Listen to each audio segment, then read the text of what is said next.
दोस्तों, आज की कहानी में आप देखेंगे कि कैसे राध्या और गौरी दीदी ने मिलकर उस सिस्टम को हिलाकर रख दिया जो सालों से मासूम लड़कियों की जिंदगी बर्बाद कर रहा था। कहानी की शुरुआत होती है एक शूटिंग सेट से, जहां राध्या अपनी नई फिल्म की शूटिंग कर रही थी। सब कुछ नॉर्मल लग रहा था, लेकिन कैमरे के पीछे चल रहा था एक गंदा खेल। डायरेक्टर और प्रोड्यूसर फिल्म के नाम पर लड़कियों का इस्तेमाल करते थे और फिर उन्हें ब्लैकमेल करके चुप करा देते थे। एक दिन राध्या को पता चलता है कि सेट पर लगे कुछ कैमरे असली शूटिंग के नहीं बल्कि छिपे हुए कैमरे हैं। वो सन रह जाती है। उसी वक्त गौरी दीदी, जो उस फिल्म की कॉस्ट्यूम डिजाइनर थी, उसे बताती है कि यह खेल बहुत बड़ा है, इसमें पुलिस और कुछ मीडिया वाले तक शामिल हैं। राध्या और गौरी दीदी ने फैसला किया कि अब डरना नहीं है। उन्होंने सबूत जुटाने शुरू किए, recording, video clip, call records और बैंक ट्रांजैक्शन सब।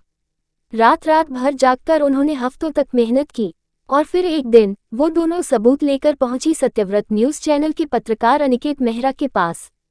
अनिकेत ने जब सबूत देखे तो दंग रह गया। उसने कहा, ये सिर्फ एक स्कैंडल नहीं, ये समाज की जड़ें हिला देने वाला सच है। फिर तय हुआ कि सबूत पुलिस को दिए जाएंगे। लेकिन कहानी में मोड़ तब आया जब पुलिस इंस्पेक्टर राजवीर सिंह ने राध्या के हाथ से चिप लेकर उसे जमीन पर पटक दिया और तोड़ दिया। वो बोला, तुम नहीं जानती, ऊपर से बहुत बड़ा दबाव है, यह मामला बंद कर दो। राध्या के आंखों में आंसू थे, लेकिन गौरी दीदी ने कहा, अब डरने का वक्त चला गया, अब लड़ने का वक्त है। दोनों ने तुरंत अनिकेत को कॉल किया। न्यूज चैनल ने गुपचुप स्टिंग ऑपरेशन प्लान किया। कैमरों के पीछे छिपे सच को सामने लाने का वक्त आ चुका था। स्टिंग ऑपरेशन में साफ दिख गया कि कैसे डायरेक्टर, प्रोड्यूसर और पुलिस मिलकर लड़कियों को फंसाते थे।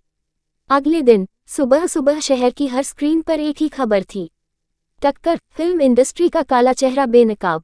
टक्कर, सिस्टम में बैठे भ्रष्ट अफसरों की साजिश उजागर। पूरा शहर हिल गया। मित्तल परिवार में भी सब टीवी के सामने बैठकर ये खबर देख रहे थे। दादी, जिन्होंने हमेशा राध्या को गलत कहा था, अब चुप थी। राध्या के ससुर ओंकार मित्तल बोले, आज हम सबको गर्व होना चाहिए इस लड़की पर जिसने सच्चाई की लड़ाई लड़ी। पुलिस ने तुरंत डायरेक्टर और प्रोड्यूसर को गिरफ्तार किया। इंस्पेक्टर राजवीर को सस्पेंड कर दिया गया।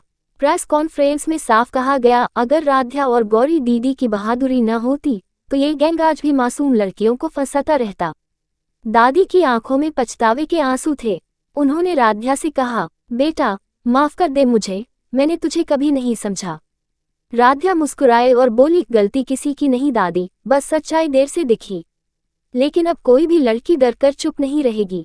और दोस्तों, उस दिन से राध्या सिर्फ एक बहू नहीं रही, बल्कि एक मिसाल बन गई हर उस लड़की के लिए जिसने कभी डर के कारण चुप रहना चुना था। बैकग्राउंड में स्लो इंस्पिरेशनल म्यूजिक बजता है, लेकिन कहानी यही खत्म नहीं होती।